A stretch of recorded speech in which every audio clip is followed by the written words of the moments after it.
Welcome to day 2 of Moss Pole Week, and today we are talking about assessing when your plant is ready for a moss pole and what plants actually go on a moss pole. So what plants are you going to put on a moss pole?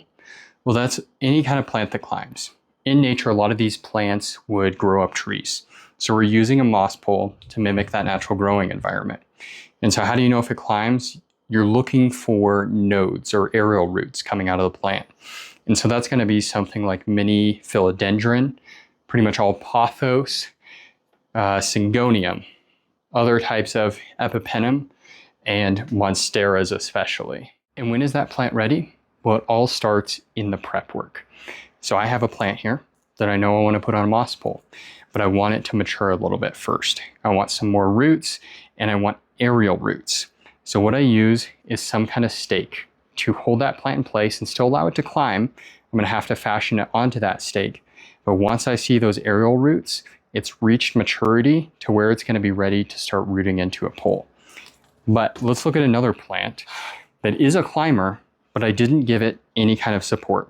And so it has grown every which way, trying to find something to hold on to and mature. And so it's a bit of a mess here, doesn't have very many roots, and it hasn't matured at all.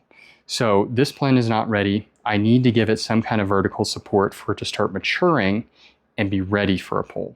So let's talk about what happens if I just put that second plant onto a pole. Because I've done it.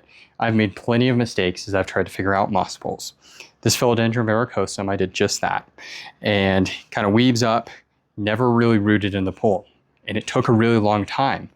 And so you can see now the verrucosum kind of worked out.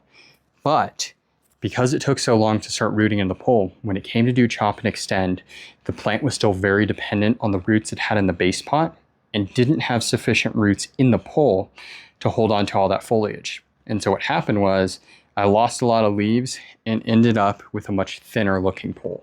So when it comes to picking the right plant, it's all in the prep work. You may not notice issues now, but when it comes to that chop and extend, those problems may arise. So set yourself up right from the beginning. And tomorrow, I'm going to show you guys how you get that plant set up on a moss pole.